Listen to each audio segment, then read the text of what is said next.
이번 영상은 국가인권위원회 인권교육센터에 있는 인권교육 자료를 중심으로 살펴보도록 하겠습니다. 우리 주변에서 일어나는 성별, 장애, 나이, 종교, 인종 등으로 인한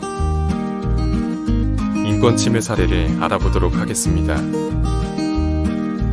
특히 우리가 알게 모르게 사용하는 혐오 표현에 대한 내용이 이번 영상의 중심 내용입니다. 이 성별, 장애, 종교, 나이, 출신, 지역, 인종, 성적 지향 등을 이유로 라고 되어 있는 것은 보통 차별금지 사유라고 합니다. 혐오 표현은 이러한 차별금지 사유로 구분되는 개인이나 집단을 대상으로 삼습니다.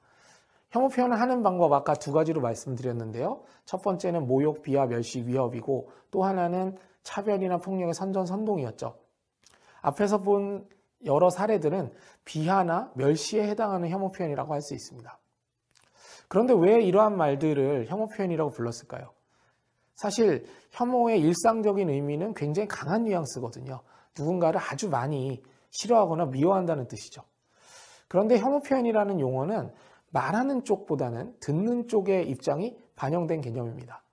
말하는 사람은 좀 쿨하게 자신의 생각을 말한 것 뿐이다 라고 하겠지만 그런 말을 듣는 사람은 저 사람이 나를 싫어한다, 미워한다 라고 받아들이게 된다라는 것이죠.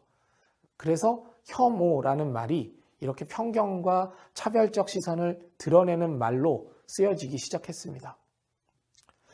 그렇다면 오늘날 혐오 표현이 만연하게 된 이유는 무엇일까요? 여러 가지가 있습니다만 가장 큰 요인은 바로 사회경제적 상황의 악화입니다. 요즘 먹고 살기가 힘들어졌다는 말들 많이들 하시죠. 그런 가운데 살아남기 위한 경쟁은 더욱 격화되고 있습니다. 사실 이런 상황을 이겨내려면 강자들에 맞서 싸우는 게 맞겠죠. 원인 제공자에 맞서서 싸워야 하고 그들에게 뭔가 내놓으라고 요구해야 할 겁니다. 그런데 안타깝게도 현실은 정반대로 나타나는 경우가 많습니다. 오히려 사회에서 더 약한 자들을 공격하는 거죠. 약자들이 조금이라도 더 가져가지 못하도록 악착같이 자기 것을 지키려고 하고 더 나아가서 현재 자신이 처해 있는 어려움을 약자들에게 책임을 돌리기도 합니다. 이때 세상을 선과 악, 우리와 적들로 구분하는 그런 경향도 생겨납니다. 뭔가 낯설고 이질적인 존재들을 악과 적으로 몰면서 그들에게 책임을 전가하는 것이죠. 그냥 문제의 원인과 해법을 찾기 어려우니까 손쉬운 상대를 골라서 책임을 전가하는 것일 뿐이죠. 반면에 혐오 표현의 해악은 매우 큽니다. 지금 보시는 그림이 소위 혐오의 피라미드라는 것인데요. 편견에서 혐오 표현, 차별, 폭력으로 이어지는 과정을 잘 보여주고 있습니다. 제일 밑에 보시면 편견이 있는데요. 이 편견은 드러내지만 않는다면 사실 그 자체로 문제라고 할 수는 없습니다. 하지만 편견이 있는 한 언젠가 다른 문제로 이어지기 십상이죠. 편견이 말이나 글로 표현되면 그것이 바로 혐오 표현이 됩니다.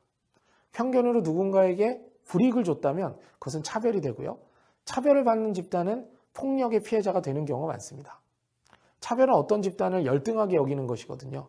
열등하게 여겨지는 집단은 폭력에 노출되기가 그만큼 쉽다는 것이죠. 우리 사회에서 편견으로 고통받거나 차별받는 집단을 보면 대부분 폭력으로도 고통을 받고 있습니다. 근본적인 해결은 제일 밑에 있는 이 편견을 해소하는 것입니다. 저 밑에 있는 편견을 몰아내야 궁극적으로 문제가 해결이 되겠죠. 그러기 위해서는 교육도 해야 되고 사회 인식도 바꿔야 되고 정말 많은 노력이 필요합니다. 시간이 좀 걸리는 문제고 단기간에 해결되기는 어렵습니다. 그래도 꾸준히 하다 보면 언젠가는 편견이 사라지는 날이 있을 거라고 믿습니다. 2010년 이후 한국 사회의 혐오로서 첫 번째로는 다문화 정책과 외국인 노동자 반대에 대한 이주민의 혐오가 있습니다. 두 번째로는 일부 보수 개신교의 반동성 애운동의 본격화로 동성애 혐오를 들 수 있습니다. 세 번째 사례로는 강남역 여성 살해 사건과 여성 혐오 담론이 확산으로 여성에 대한 혐오가 있습니다. 혐오 확산의 등장 배경으로 사회구조의 이질적 등의 요소가 많이 있으며 혐오의 확산 현상이 있습니다. 혐오 표현의 대응 방안으로 혐오 표현을 코너로 몰고 정치인, 사회 유력 인사의 메시지 전달이 중요하다고 볼 수 있습니다. 말이 입힌 상처는 칼이 입힌 상처보다 깊습니다. 감사합니다.